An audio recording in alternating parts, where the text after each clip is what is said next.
ओम शांति 14/9/2020 प्रातः मुरली। ओम शांति। बाप दादा मधुबन। शिव बाबा के आज महावाक्य हैं। मीठे बच्चे, तुम अभी सच्ची सच्ची पाठशाला में बैठे हो। ये सत्संग भी है। बाबा ने क्या कहा कि तुम सच्ची सच्ची पाठशाला में बैठे हो। पाठशाला में क्या होता है? पढ़ाई जाती है।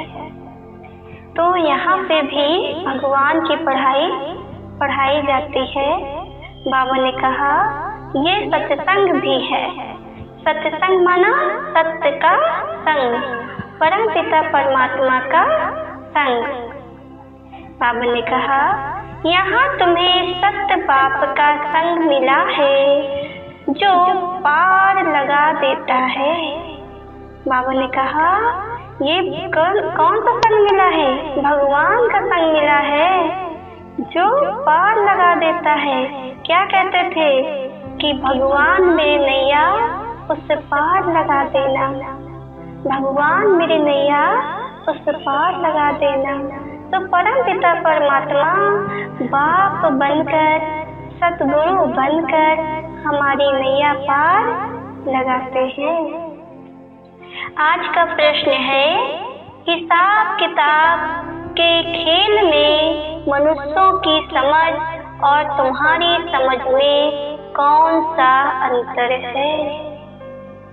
आज का प्रश्न है, हिसाब किताब के खेल में मनुष्यों की समझ और तुम्हारी समझ में कौन सा अंतर है? उत्तर है, मनुष्य समझते हैं ये जो दुख सुख का खेल चलता है ना, ये दुख सुख सब परमात्मा ही देते हैं। क्या कहते हैं? भगवान सुख भी देता है, भगवान दुख भी देता है। आप जरा सोचिए कि कोई पिता अपने बच्चों को कभी दुख दे सकता है? वो क्या सोचेगा? मेरा बच्चा मेरे से भी सुखी रहे, मेरे से भी आगे जाए। तो जब एक मनुष्य की ये बात है तो क्या भगवान कभी दुख दे सकता है? लेकिन हम अज्ञानतावश भगवान को कहते हैं, परमात्मा को कहते हैं कि वो दुख भी देता, सुख भी देता। लेकिन शिव परमात्मा ने क्या कहा कि मैं दुख नहीं देता हूँ, दुख तो देता है माया, मैं तो केवल हमेशा सुख देता हूँ। इसलिए परमात्मा कहते हैं सुख का सागर। और तुम बच्चे समझते हो कि यह हर एक के कर्मों के हिसाब का खेल है ना। बाप किसी को भी दुख नहीं देते, वो तो आते ही हैं सुख का रास्ता बताने। बाबा कहते हैं बच्चे, मैंने किसी को भी दुखी नहीं किया है, ये तो तुम्हारे ही कर्मों का फल है। बाबा ने क्या कहा कि जो तुम दुख भोग रहे हो वो तुम्हारे ही कर्मों का फल है। बाबा तो हमारे कर्मों के फल को भी आधा माफ करने आया है और सुख का रास्ता बताने आया है। आज का गीत है, इस पाप की दुनिया से दूर ले चलो प्रभु। ये कौन कहता है? हम बच्चे कहते हैं, हम आत्माएं कहते हैं भगवान से कि हे परमात्मा इस पाप की दुनिया से दूर ले चलो, क्योंकि ये दुनिया अब रहने लायक नहीं है। अच्छा, ओम शांति। मीठे मीठे रूहानी बच्चों ने गीत सुना। बाबा क्या कह रहे हैं अपने बच्चों से कि मीठे मीठे रूहानी बच्चों ने गीत सुना। किसको पुकारते हैं? किसको पुकारते हैं? बाप को। बाबा आकर इस पाप के कलयुगी दुनिया से सतयुगी दुनिया, पुण्य की दुनिया में ले चलो। अभी जीव आत्माएं सब कलयुगी है ना, उन्हों की बुद्धि ऊपर जाती है। बाप कहते हैं मैं जो हूँ जैसा हूँ ऐसा कोई नहीं जानते हैं ना। भगवान क्या कहते हैं कि मैं जो हूँ जैसा हूँ पूरी दुनिया में कोई भी मनुष्य मुझे जानते नहीं है, ऐसा कोई नहीं जानते हैं। ऋषि मुनि आदि भी कहते हैं हम रचयिता मालिक अर्थात बेहद के बाप और उनकी बेहद की रचना के आदि मध्य अंत को नहीं जानते हैं। आत्माएं जहाँ रहती है ना वो है ब्रह्म महातत्व, जहाँ सूर्य चांद नहीं होते हैं। बाबा ने क्या कहा कि जहाँ आत्माएं रहती हैं वहाँ न सूरज है न चंद्रमा है, न सुख है न दुख है, न दिन है न रात है। वहाँ तो केवल प्रकाश ही प्रकाश है, जहाँ की हम आत्माएं रहने वाली हैं। बाबा ने कहा न मूल वतन न सूक्ष्म वतन में, बाकी इस मंडवे में जो बिजलियां आदि सब चाहिए ना, तो इस मांडवे को बिजली मिलती है। रात को चांद सितारे, दिन में सूर्य, ये हैं बत्तियां। इन बत्तियों के होते हुए भी अंधियारा कहा जाता है ना। बाबा ने क्या कहा कि तुम जब यहाँ पाठ बजाने आते हो तो यहाँ तो रोशनी चाहिए ना, तो परम पिता परमात्मा ने दिन के लिए सूरज और रात के लिए चंद्रमा और सितारे लगा दिए हैं। बाबा ने कहा फिर भी अंधियारा कहा जाता है ना, तो अंधियारा किस चीज का? अंधियारा हमारी अज्ञानता का। हमारी बुद्धि में जब अज्ञानता आ जाती है, बेसमझी आ जाती है, नादानीपना आ जाता है, तो अंधियारा आ जाता है। पूरी दुनिया में अंधियारा अज्ञानता का छा जाता है। रात को तो फिर भी बत्ती जलानी पड़ती है ना। सतयुग त्रेता को कहा जाता है दिन और भक्ति मार्ग को कहा जाता है रात। ये भी समझ की बात है ना। नई दुनिया तो फिर पुरानी जरूर बनेगी, फिर नई होगी तो पुरानी का जरूर विनाश होगा। ये है बेहद की दुनिया। मकान भी कोई बहुत बड़े बड़े होते हैं ना, राजाओं आदि के। ये है बेहद का घर, मांडवा अथवा स्टेज। इनको कर्म क्षेत्र भी कहा जाता है। कर्म तो जरूर करना होता है ना। सब मनुष्यों के लिए ये कर्म क्षेत्र है। सबको कर्म करना ही है, पाठ बजाना ही है। पाठ हर एक आत्मा को पहले से मिला हुआ है। तुम्हारे में भी कोई है जो इन बातों को अच्छी रीत से समझ सकते हैं। तुम्हारे में भी कोई है जो इन बातों को अच्छी रीत से समझ सकते हैं ना। वास्तव में ये गीता पाठशाला है। पाठशाला में कभी बूढ़े आदि पढ़ते हैं क्या? यहाँ तो बूढ़े जवान आदि सब पढ़ते हैं। वेदों की पाठशाला नहीं कहेंगे। वहाँ कोई भी एम ऑब्जेक्ट होती नहीं। हम इतने वेद शास्त्र आदि पढ़ते हैं ना, इनसे क्या बनेंगे? बाबा ने कहा हम गीता, रामायण, भागवत, कल्याण, पुराण सब पढ़ते हैं, लेकिन ये सब पढ़ के हम क्या बनेंगे? वो जानते नहीं। क्या करते हैं? कहते हैं कि ये भक्ति है, हम भक्ति कर रहे हैं। बनेंगे क्या? भक्त बनेंगे। बाबा ने कहा कोई भी जो सत्संग है ना, एम ऑब्जेक्ट कुछ नहीं है। दुनिया में जितने भी सत्संग हैं, उन सत्संग में कोई भी लक्ष्य नहीं है, ना कोई एम ऑब्जेक्ट है कि हम ये सत्संग सुन के क्या बनेंगे।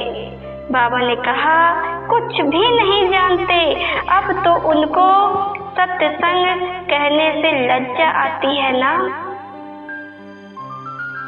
बाबा ने क्या कहा, जो सत्संग दुनिया में होते हैं, गुरु महात्माओं के द्वारा होते हैं, अब वो सत्संग कहने से लज्जा आती है ना, क्योंकि वो सत्संग है, सत्य का संग नहीं है।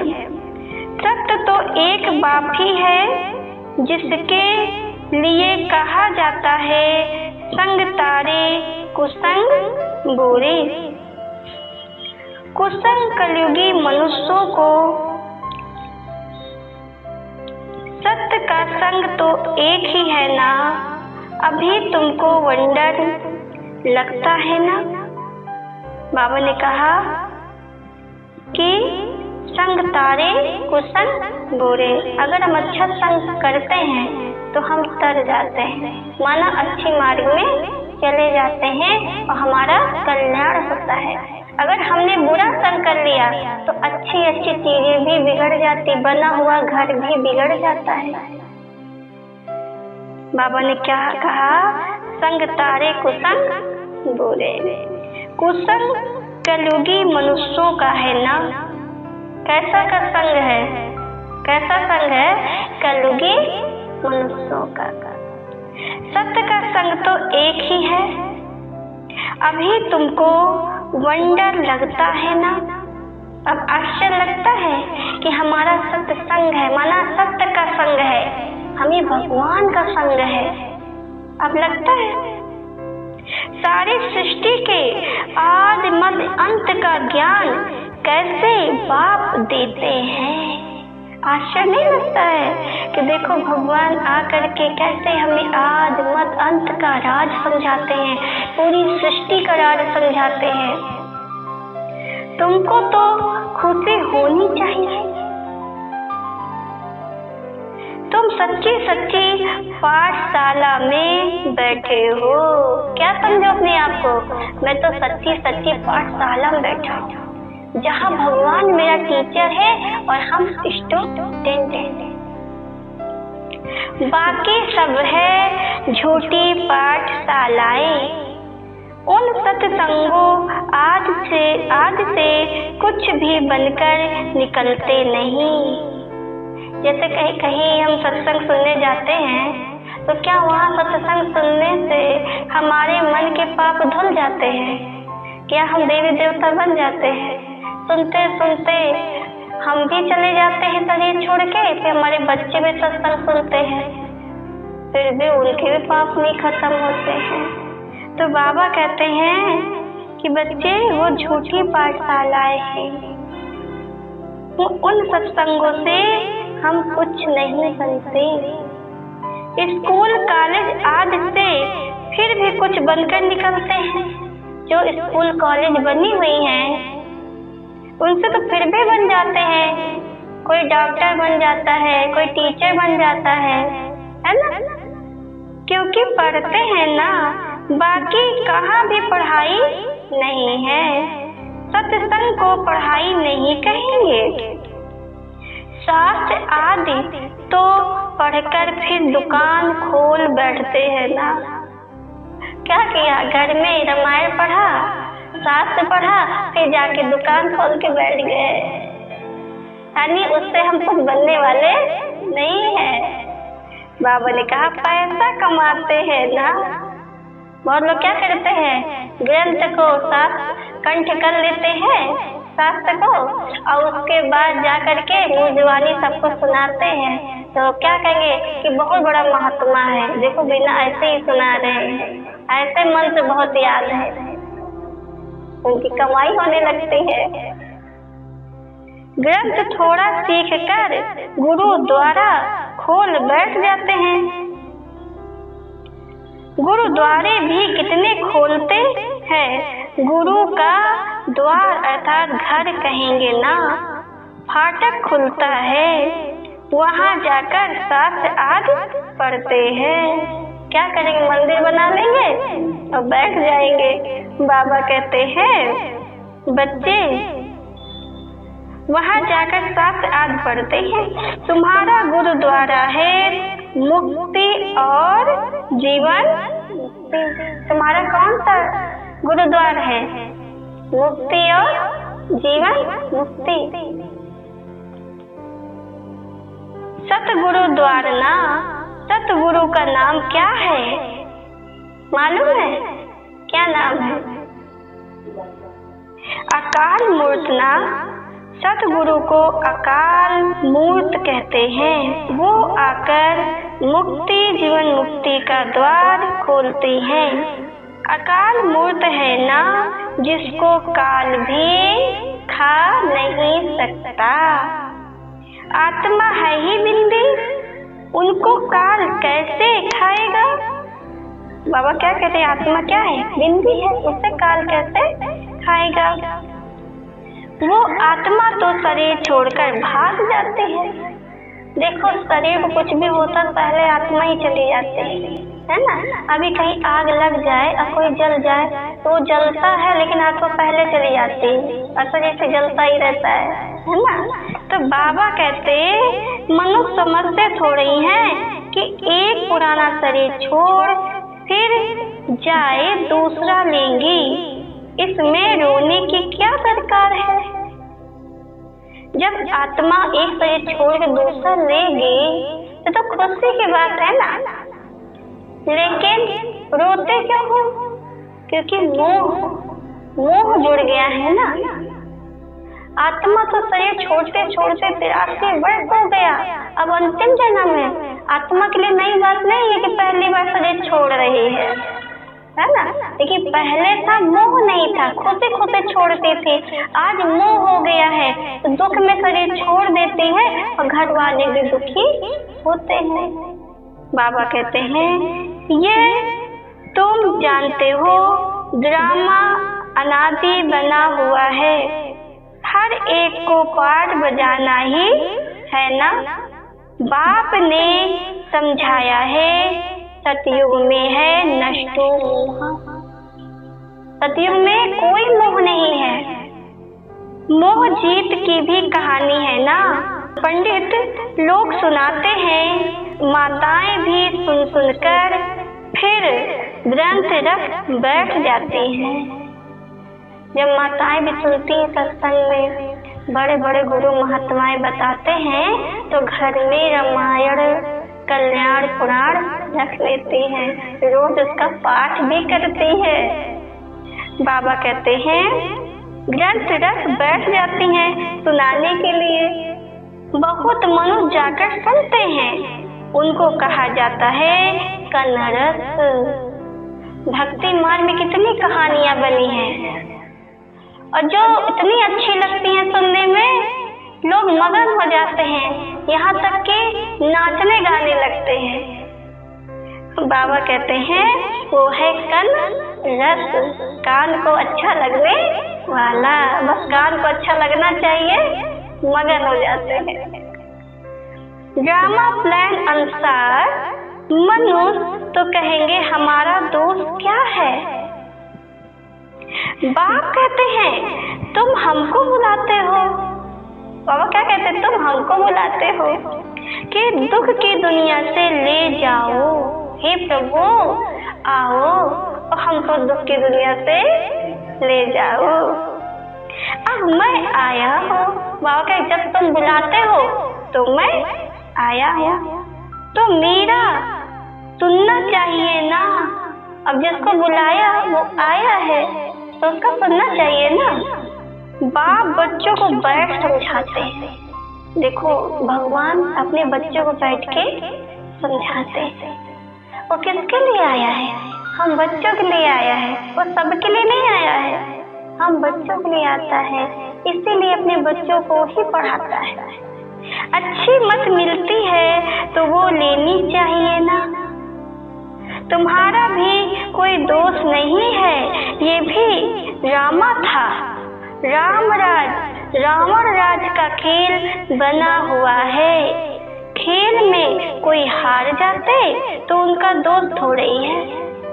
लड़ाई कर रहे हैं और हार गए तो बाबा क्या करें, तुम्हारा भी कोई दोस्त नहीं है।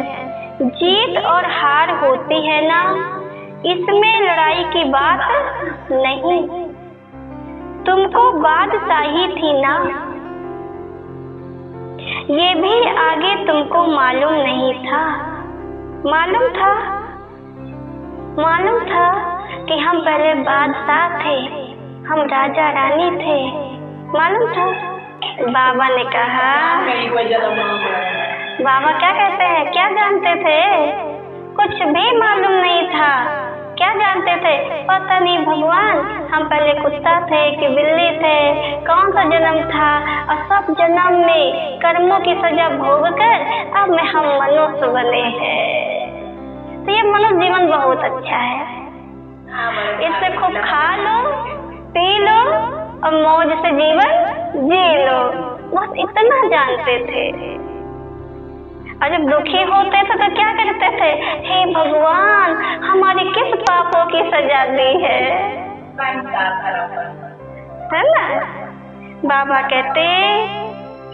कहते अभी तुम समझते हो, अब समझ गए ना। जो सर्विस ए पुल है जिसका नाम बाला है, दिल्ली में सबसे नामी ग्रामी समझाने वाला कौन है?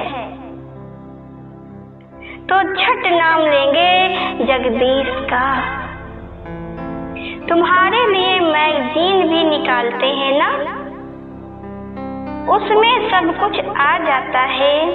अनेक प्रकार के पॉइंट लिखते हैं ना, ब्रज मोहन भी लिखते हैं। लिखना कोई मासी का खर्च थोड़ी है कि कोई भी लिख ले।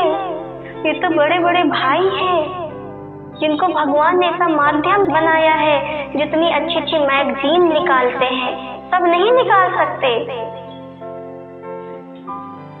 बाबा ने कहा जरूर विचार सागर मंथन करते हैं ना। क्या करते हैं? जो वरिष्ठ भाई होते हैं क्या करते हैं? विचार सागर मंथन करते हैं। जितना विचार सागर मंथन करते जाते हैं उतना वो उनका विचार शुद्ध होता जाता है और अच्छी अच्छी रत्न निकलते हैं। और जो रत्न निकलते हैं वो मैगजीनों में लिख लिख के सभी को देते जाते हैं और सबका कल्याण करते हैं।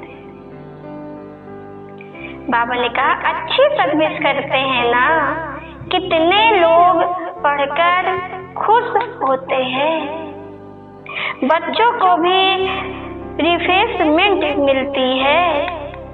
कोई प्रदर्शनी में बहुत माथा मारते हैं, कोई कर बंधन में फंसे हुए हैं, इसलिए इतना उठा नहीं सकते। ये भी कहेंगे रामा, अबलाओं पर भी अत्याचार होने का ड्रामा में पार्ट है ना। क्या कहते हैं? अबलाओं में भी अत्याचार होता है। ऐसा पार्ट क्यों? माताएं क्या कहती हैं कि बहुत अत्याचार हुए भगवान हम पे, ऐसा पार्ट क्यों बना हुआ है जितने अत्याचार होते हैं? बाबा ने कहा ऐसा पार्ट क्यों बजाया? ये प्रश्न ही नहीं उठता ना। ये तो अनादि बना बनाया ड्रामा है। उनको कुछ कर थोड़े ही सकते हैं। कोई कहते हैं हमने गुनाह क्या किया जो ऐसा पार्ट रखा है। बहुत लोग क्या कहते हैं, हे भगवान हमने क्या गुनाह कर दिया जो ऐसा पार्ट बनाया, जितने हमको सहन करना पड़ा। अब गुनाह की तो बात नहीं है, ये तो पार्ट है ना, ये तो पार्ट है ना।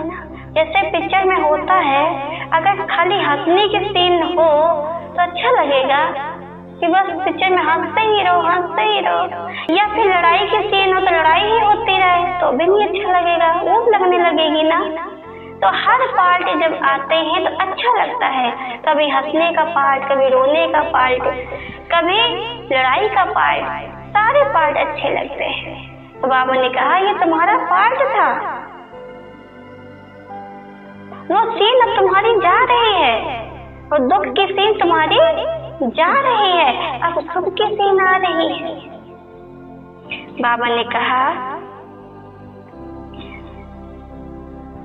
अब लाए कोई तो निमित्त बनेंगे जिन पर सितम होंगे, ऐसे तो फिर सब कहेंगे हमको ये पार्ट क्यों, ये बना बनाया ड्रामा है ना, पुरुषों पर भी अत्याचार होते हैं, इन बातों में सहनशीलता कितनी रखनी पड़ती है, बहुत सहनशीलता चाहिए ना, माया के विघ्न तो बहुत पड़ेंगे, विश्व की बादशाही लेते हो तो कुछ मेहनत करनी पड़ेगी ना।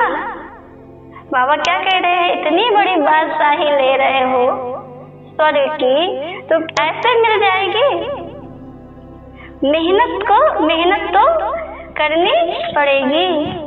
ड्रामा में आपदाएं खिटपिट आदि कितनी है, देखो ड्रामा में कितनी आपदाएं हैं, कितनी खिटपिट है। बाबा ने कहा अबलाओं पर अत्याचार लिखा हुआ है ना, रक्त की नदियां भी बहेंगी, कहाँ भी सेफ्टी नहीं रहेगी। कोई सोचे कि मैं कहाँ चला जाऊं, कहीं सेफ नहीं है। अभी तो सुबह को क्लास आदि में जाते हो सेंटर पर ना, अभी तो बाबा के क्लास में आ जाते हो, सेंटर में आ जाते हो, एक समय आएगा कि आ ही नहीं पाओगे, चाह के भी नहीं आ पाओगे। अभी कोरोना में लॉकडाउन हो गया था, अपने अपने घर में पैक होना पड़ा ना, ऐसी स्थिति आ जाएगी कि आप आ ही नहीं पाओगे, तो जितना समय मिल जाए उतना झोली भर लो। बाबा ने कहा वो भी समय आएगा जो तुम बाहर निकल भी नहीं सकेंगे, दिन प्रतिदिन जमाना बिगड़ता जाता है और बिगड़ना है। बाबा क्या कह रहे हैं कि अभी और बिगड़ना है, दुख के दिन बहुत जोर से आएंगे। बाबा क्या कहते हैं, जो दुख के दिन है ना अभी और जोर से। आपने देखा होगा जब कहीं आग लगती है तो पहले धीरे धीरे जलता है ना, और जो बुझने वाली होती है तो तेज जलता है और फिर बुझ जाता है। ऐसे ये दुख है कि अभी वो जल रही थी, अब इसका खत्म होने का टाइम है तो ये अभी और तेज जलेगी और उसके बाद विदाई लेके चले जाएगी। आपने बीमारी में भी देखा होगा, जैसे कोई बीमारी जब ठीक होने वाली होती है तो और तेज हो जाती है, बीमारी उखड़ती है और तेज हो जाएगी, फिर धीरे धीरे बीमारी दवा से सही हो जाती है। इसी तरीके इस संसार का भी हाल है। ये दुख आज जगह जगह आ गया है, हर आत्माओं के अंदर आ गया है, तो ये ऐसा नहीं जाएगा, ये भी लास्ट सीन दिखा के जाएगा। तो बाबा ने कहा अभी बहुत जोर से आएंगे, बीमारी आदि में दुख होता है ना, कोई बीमारी हो जाती है तो तकलीफ होती है ना, दुख होता है ना, तो फिर भगवान को याद करते पुकारते हैं। अभी तुमको मालूम है, अभी तुमको मालूम है बाकी थोड़े दिन हैं। बाबा क्या कहते हैं, अभी थोड़े दिन हैं, फिर हम अपने शांति धाम सुख धाम जरूर जाएंगे। दुनिया को तो ये भी पता नहीं है, और क्या कहते हैं, दुनिया को तो ये भी पता नहीं है कि अब कलयुग जा रहा है और सतयुग आ रहा है। बाबा ने कहा दुनिया को तो ये भी नहीं पता है कि दुख की दुनिया जा रही है।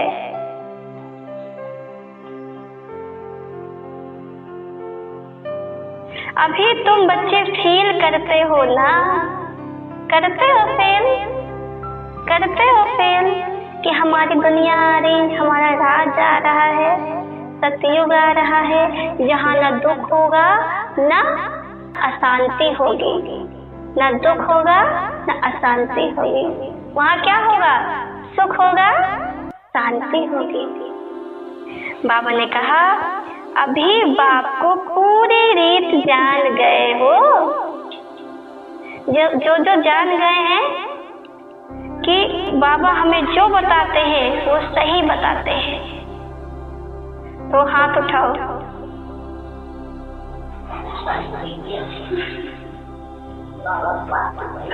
बाबा ने कहा वो सब तो समझते हैं ना, परमात्मा लिंग है। बाबा क्या कहते हैं? दुनिया वाले क्या समझते हैं? भगवान तो लिंग है, शिवलिंग की पूजा भी करते हैं। तुम शिव के मंदिर में जाते थे ना, कभी ये ख्याल किया कि शिवलिंग क्या चीज है? शिवलिंग के मंदिर गए हैं? कौन कौन गया है? सभी गए हैं। शिवलिंग को देखा, शिव बाबा को देखा तो कभी मन में विचार आया कि ये कौन है, ये कब आते हैं? नहीं ना। बाबा कहते हैं ख्याल किया कि शिवलिंग क्या चीज है? जरूर ये जड़ है ना। बाबा क्या कहते हैं? जरूर ये जड़ है ना, तो चैतन्य में होगा। कोई चीज जड़ है तो क्या है? वो चैतन्य भी होगा। बाबा ने कहा ये तब क्या है? भगवान तो रचता है ऊपर में, उनकी निशानी है सिर्फ पूजा के लिए ना। भगवान तो रचता है, लेकिन शिवलिंग क्यों बनाया है? पूजा के लिए। अगर एक निराकार बिंदी छोटी से रखी हो तो भक्त पूजा पाठ नहीं कर सकते हैं, इसलिए भक्तों ने क्या किया? शिवलिंग बना दिया। क्या किया? शिवलिंग बना दिया पूजा के लिए। बाबा ने कहा उनकी निशानी सिर्फ पूजा के लिए है, पूज होंगे तो फिर ये चीजें नहीं होंगी। बाबा क्या कहते हैं? जब पूज होंगे ना फिर चीजें नहीं होंगी। सतयुग में ना मंदिर होता है, ना कोई पुजारी होता है, ना कोई गुरु होता है, ना कोई महात्मा होता है। वहाँ कोई किसी की पूजा नहीं करता। क्यों? क्योंकि पूज है। क्या है? पूज है। इस समय क्या है? पुजारी है। बाबा कहते पूज होंगे तो फिर क्या चीजें नहीं होंगी ना, यह चीजें नहीं होंगी ना।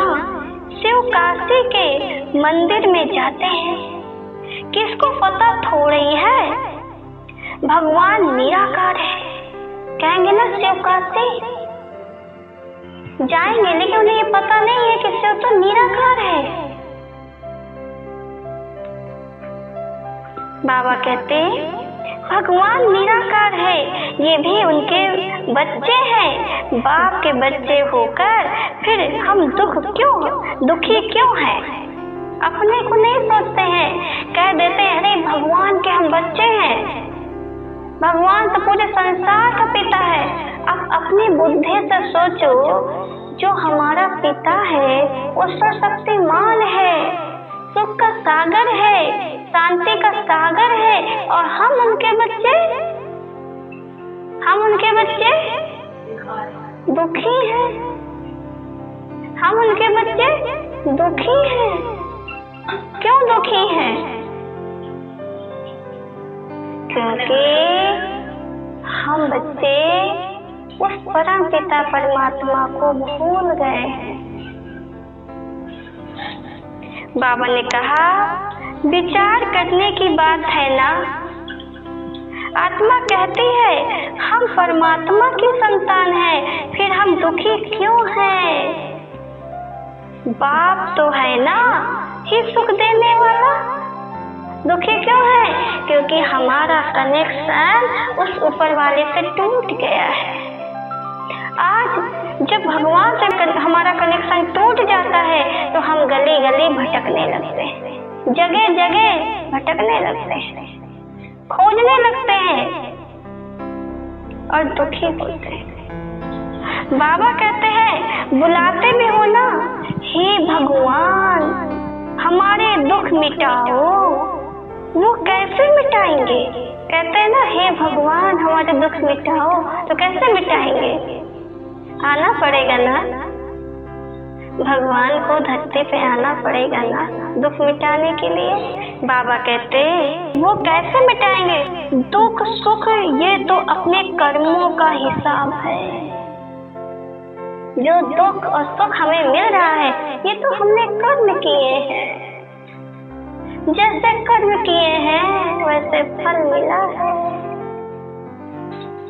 बाबा क्या करते हैं कि जब आते हैं ना तो हमने जो दुख जन्मों जन्म का इकट्ठा किया है, जन्मों जन्म का जो कर्म का हिसाब किताब इकट्ठा किया है, बाबा देखते हैं फिर क्या करते हैं, हमें ज्ञान योग से उन्हें खत्म करने का रास्ता बताते हैं कि बच्चे जो तुमने इकट्ठा किया है उसे खत्म करो। जैसे कि आप घर की सफाई करते हो है ना, तो जब सफाई करते हो तो क्या निकलता है? कचरा कूड़ा निकलता है। उस कूड़े को क्या करते हो? बाहर फेंक देते हो, जला देते हो, है ना। तो भगवान क्या करता है, जो तुमने जन्मों जन्म से कचरा इकट्ठा किया है उसे योग बल से जला दो, ज्ञान से सफाई करो और योग से जला दो। बाबा ने कहा मनुष्य समझते हैं सुख का एवजा सुख और दुख का एवजा दुख परमात्मा ही देते हैं। दुनिया वाले क्या समझते हैं, अगर दुख दोगे तो दुख मिलेगा और सुख दोगे तो सुख मिलेगा। इसका एवजा कौन देगा? परमात्मा देगा। उन पर रख देते हैं। किस पे रख देंगे? भगवान पे रख देते हैं, बाबा पे रख देते हैं। बाप कहते हैं मैं कभी दुख नहीं देता हूँ। किसी को कह दिया जाए आपने कोई काम नहीं किया, अब आप कह दिया जाए आपको कि आप ही ने किया है ना, खराब लगेगा है ना। क्या बोलोगे? हमने नहीं किया है। अगर 4 लोग वही बात बोले नहीं तुमने किया है तब तो फिर और तेज से बोलोगे ना, नहीं हमने नहीं किया, कोई और किया होगा। भगवान को पूरी दुनिया कहती है कि भगवान ही दुख देता है, भगवान ही सुख देता है। बाबा क्या कहते हैं, बच्चे मैं तुमको सुख देने के लिए आया हूँ, दुख तो माया देती है, बाबा दुख नहीं देता है।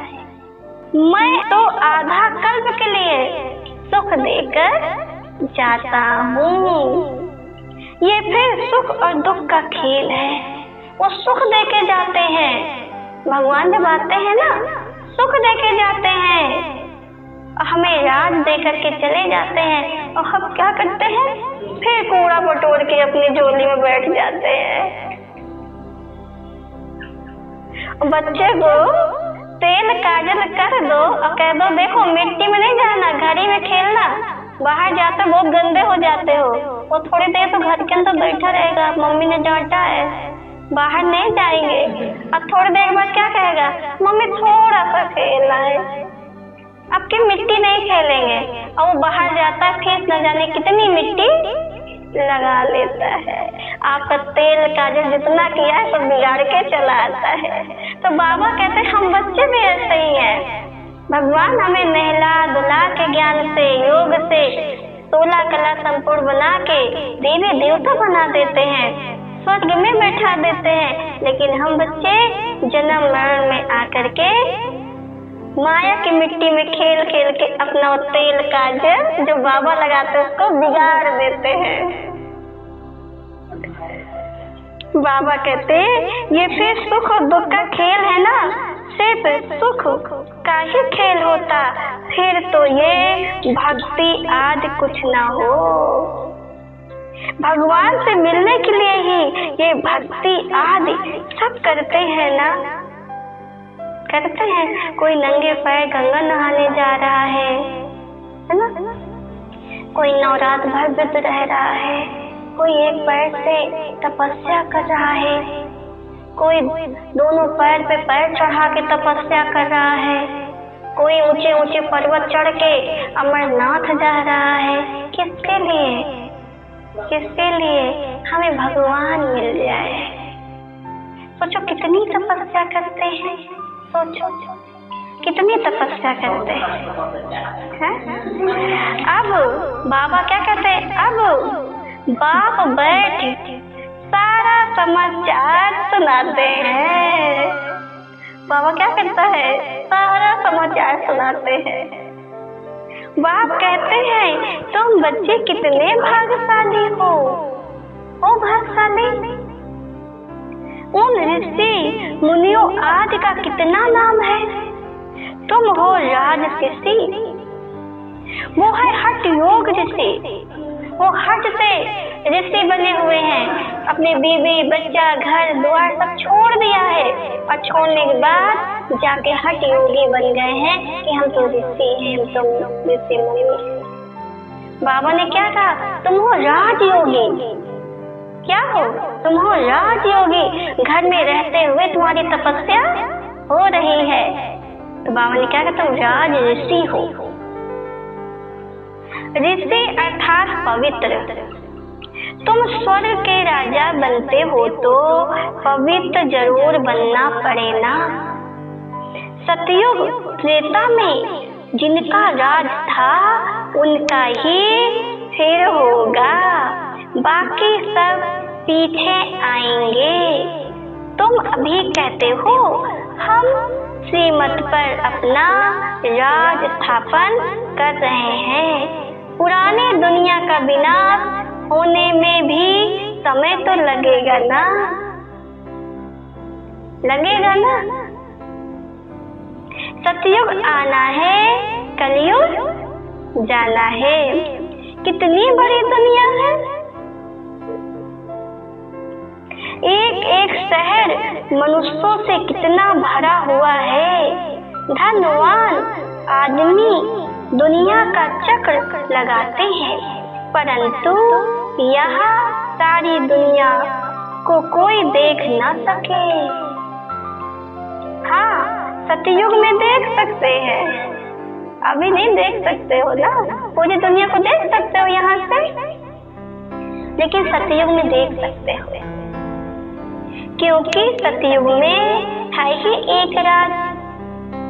इतने थोड़ी राजाएं होंगे। यहाँ तो देखो कितनी बड़ी दुनिया है। इतनी बड़ी दुनिया का चक्र कौन लगाए? कितनी बड़ी दुनिया है, इतनी बड़ी दुनिया का चक्र कौन लगाए? सतयुग में छोटी दुनिया होती है, एक राज होता है। बाबा ने कहा वहाँ तुमको समुद्र में जाने का नहीं है ना। देवी देवता क्या करते हैं? जहाँ टापू होता है वहाँ जाते हैं, जहाँ बढ़िया बढ़िया पहाड़ होते हैं वहाँ जाते हैं, जहाँ हरियाली होती है वहाँ जाते हैं, है ना। वहाँ समुद्र में जाने की जरूरत ही नहीं रहती है। बाबा कहते इतनी बड़ी दुनिया का चक्र कौन लगाए? वहाँ तुमको समुद्र में जाने का नहीं है। वहाँ सीलान बर्मा आदि होंगे नहीं, कुछ भी नहीं। ये कराची नहीं होगी। पाकिस्तान में कराची है ना। बाबा कहते ये नहीं होगी, पाकिस्तान नहीं होगा। तुम सब मीठी नदियों के किनारे पर रहते हो ना। देवी देवता कहाँ रहते हैं? मीठी नदियों किनारे रहते हैं और नदियों किनारे महल बने रहते हैं।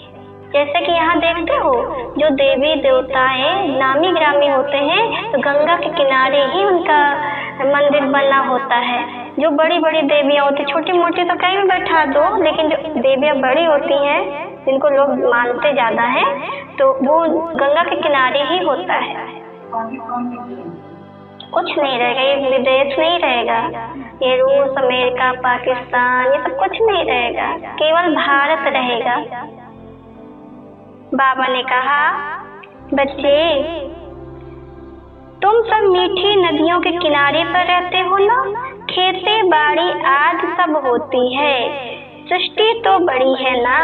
बाबा का सृष्टि दुनिया तो बड़ी है, लेकिन राज छोटा है। मनुष्य बहुत थोड़े रहते हैं, फिर पीछे वृद्धि होती है, फिर वहां जाकर अपना राज स्थापन किया।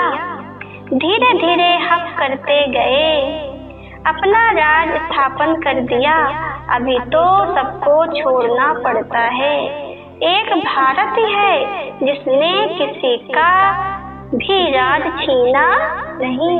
एक भारत ही अपना ऐसा है, किसी का राज नहीं छीना, लेकिन विदेश वालों ने अपना राज छीना। क्योंकि भारत असल में अहिंसक है ना। भारत ही सारी दुनिया का मालिक था और सब पीछे आए हैं, जो टुकड़े टुकड़े लेते गए हैं। तुमने कोई को हक नहीं किया है, अंग्रेजों ने हक कर लिया है। तुम भारतवासियों को तो बाप विश्व का मालिक बनाते हैं। तुम कहाँ गए, थोड़ी हो ना। तुम बच्चों की बुद्धि में ये सारी बातें हैं। बूढ़ी माताएं तो इतना सब समझ ना सके। बाप कहते हैं, अच्छा है जो तुम कुछ भी पढ़ी नहीं हो। वो तो कहते हैं ना कि बाबा हम पढ़े नहीं है, क्या करें ना। पढ़े लिखे होते तो बढ़िया मुरली पढ़ते, बढ़िया करते। तो बाबा कहते अच्छा है जो नहीं पढ़े। अगर पढ़े होते तो दुनिया भर की बातें होती ना, तो फिर क्या करते, ये उनको मिटाना पड़ता। जो दुनिया में इतना पढ़ा लिखा है, जो लिख गया है उसको मिटाना पड़ता, फिर नया लिखना पड़ता। ऐसे तो है बढ़िया है, कोरा कागज है और बाबा जो चाहेगा लिख देगा। बाबा कहते पढ़ा हुआ सब बुद्धि से निकालना पड़ता है ना। एक बात सिर्फ धारण करनी है, मीठे बच्चे बाप को याद करो। तुम कहते भी थे ना बाबा आप आएंगे तो हम वारी जाएंगे, कुर्बान जाएंगे। कहते थे ना, हे भगवान आप जब आओगे हम तुमसे कुर्बान हो जाएंगे, बलिहार हो जाएंगे। तुम्हें फिर हमारे पर कुर्बान जाना है। बाबा क्या कहते, अब मैं आया हूँ, अब तो मेरे को कुर्बान जाओ।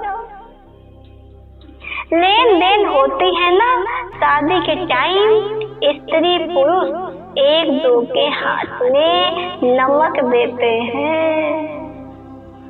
बाप को भी कहते हैं हम पुराना सब कुछ आपको देते हैं। मरना तो है, ये सब खत्म होना है।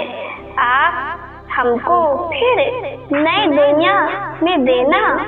आप आते ही हैं सबको ले जाने, काल है ना। सिंध में कहते थे ये कौन सा काल है जो सबको भगा कर ले जाते हैं। तुम बच्चे तो खुश होते हो, बाप आते ही हैं ले जाने। हम तो खुशी से अपने घर जाएंगे ना, सहन भी करना पड़ता है। अच्छे अच्छे बड़े बड़े घर की माताएं मार खाती हैं। क्या दिखाते हैं कि जब कृष्ण की बंसी बजती थी, मुरली बजती थी, तो वो गोपियां दीवानी होके भागती चली जा रही हैं। रोटी बना रही तो रोटी तवा में पड़ी हुई है, साग चिल्ला रही है, भागती चली जा रही है ना। और जब वहां से आए तो मार खा रही है, मार खाती है। तो बाबा कहते कौन हो गोपियां? गोपियां तुम सब हो। तो चाहे घर में डांट खाए, चाहे मार खाए, चाहे भगाई जाए, चाहे कुछ भी करे, लेकिन फिर भी मुरली के पीछे भागते हैं। बाबा ने कहा तुम सच्ची कमाई करते हो ना, मनुष्य थोड़े ही जानते हैं, वो है ही कलयुगी शूद्र संप्रदाय। तुम हो संगम युगी पुरुषोत्तम बन रहे हो ना, जानते हो पहले नंबर में पुरुषोत्तम ये लक्ष्मी नारायण है ना, फिर डिग्री कम होती जाएगी, ऊपर से नीचे आते रहेंगे। बाबा क्या कहते हैं, डिग्री कम हो जाएगी तो जो ऊपर से नीचे आ जाएंगे, माना लक्ष्मी नारायण, फिर नीचे उतरे सीताराम, और नीचे उतरे पुजारी।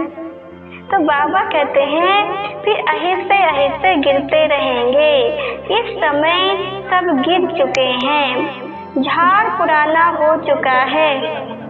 बाबा कहते हैं झाड़ पुराना हो चुका है, तना सड़ गया है, अब फिर स्थापन होती है ना, ऑडिशन लगता है ना, कलम कितना छोटा होता है, फिर उनसे कितना बड़ा झाड़ बढ़ जाता है, ये भी झाड़ है ना।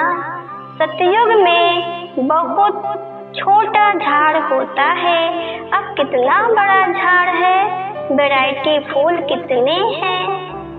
बाबा कहते जब सतयुग होता है ना तो छोटा सा पेड़ रहता है, माना थोड़ी आत्माएं रहती हैं। आज झाड़ तो कितना बड़ा हो गया है, तो आत्माएं भी बढ़ गई हैं, धर्म भी बढ़ गए हैं, है ना।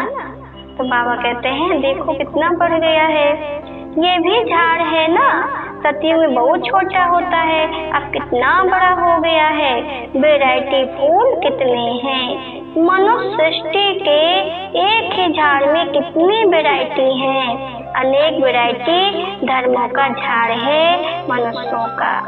एक सूरत न मिले दूसरे से मिलती है, एक की सूरत दूसरे से मिलती है, नहीं मिलती है। और है कितनी, एक आत्मा का संस्कार दूसरे से नहीं मिलता, कुछ न कुछ फर्क रह ही जाता है। बाबा ने कहा बना बनाया ड्रामा है ना, एक जैसा पाठ कोई का हो नहीं सकता, इनको कहा जाता है कुदरती, बना बनाया बेहद का ड्रामा, इनमें भी बनावट बहुत है। जो चीज रियल होती है ना वो खत्म भी होती है ना। फिर 5000 वर्ष के बाद रियलिटी में आएंगे, चित्र आदि भी कोई रियल बने हुए थोड़े ही हैं। ब्रह्मा की भी शक्ल फिर 5000 वर्ष बाद तुम देखेंगे। बाबा क्या कह रहे हैं कि अभी जैसे ब्रह्मा को देख रहे हो ना, अब 5000 वर्ष के बाद फिर यही ब्रह्मा को देखोगे। इस ड्रामा के राज को समझने में बुद्धि बड़ी विशाल चाहिए, और कुछ ना समझो, सिर्फ एक बात बुद्धि में रखो, एक शिव बाबा दूसरा ना कोई। ये आत्मा ने कहा ना, किसने कहा? आत्मा ने कहा बाबा हम आपको ही याद करेंगे। कौन कहता है? आत्मा कहती है बाबा से, बाबा हम तो आपको ही याद करेंगे। ये तो सहज है ना, हाथों से कर्म करते रहो और बुद्धि से बाप को याद करते रहो। सहज है, काम भी होता रहेगा और याद भी होती रहेगी। कभी ऐसा देखा है? भक्ति मार्ग में ऐसा देखा है कि काम भी करते रहो याद भी करते रहो। क्या कहते हैं? अरे काम बाद में करना, पहले याद कर लो, पूजा भक्ति कर लो, बाद में याद काम कर लेना, है ना। लेकिन बाबा कितना सहज बता दिया कि काम भी करते रहो और बाबा को याद भी करते रहो। बाबा ने माला फेरने के लिए क्या कहा? माला फेरने से भगवान नहीं मिलता। अच्छा, मीठे मीठे सिकलंदे बच्चों, प्रतिमा पिता बाप दादा का याद प्यार, गुड मॉर्निंग और नमस्ते हम रूहानी बच्चों की तरफ से रूहानी बाप दादा को याद प्यार, गुड मॉर्निंग और नमस्ते नमस्ते नमस्ते। ओम शांति बाबा, ओम शांति। धारणा के लिए मुख्य सार है। पहला पॉइंट, सहनशीलता का गुण धारण कर माया के विघ्नों में पास होना है। सहनशीलता का गुण धारण कर माया के विघ्नों में पास होना है। अनेक आपदाएं आएंगी, अत्याचार होंगे, समय पर सहन करते बाप की याद में रहना है, सच्ची कमाई करनी है। बाबा ने क्या कहा? अत्याचार भी होंगे, आपदाएं भी आएंगी, लेकिन फिर भी सहन करना है। जो सहन करते हैं ना, वो शहंशाह बन जाते हैं। दूसरा पॉइंट है, विशाल बुद्धि बन इस बने बनाए ड्रामा को अच्छी रीत समझना है। ये कुदरती ड्रामा बना हुआ है ना, इसलिए प्रश्न उठ नहीं सकता। बाप जो अच्छी मत देते हैं ना, उस पर चलते रहना है। वरदान है, बाप समान वरदानी बन हर एक के दिल को आराम देने वाले मास्टर दिलाराम हो। डिटेल है, जो बाप समान वरदानी मूर्त बच्चे हैं, वो कभी किसी की कमजोरी को नहीं देखते हैं। वो सबके ऊपर रहम दिल होते हैं ना। जैसे बाप किसी की कमजोरियां दिल पर नहीं रखते, ऐसे वरदानी बच्चे भी किसी की कमजोरी दिल पर धारण नहीं करते। वे हर एक के दिल को आराम देने वाले मास्टर दिलाराम होते हैं ना। इसलिए साथी हो या प्रजा, सभी उनका गुणगान करते हैं। सभी के अंदर से यही आशीर्वाद निकलती है कि ये हमारे सदा स्नेही सहयोगी हैं। जैसे भगवान किसी कमजोरी नहीं देखता, कोई कितना भी बेकार हो, लेकिन बाबा उसको भी अच्छा कहता है। तो बाबा ने क्या कहा? तुम बच्चों को भी किसी की कमजोरी नहीं देखना है। स्लोगन है, संगम युग पर श्रेष्ठ आत्मा वो है जो सदा बेफिक्र बादशाह है। संगम युग पर श्रेष्ठ आत्मा वो है जो सदा बेफिक्र बादशाह है। अच्छा, ओम शांति।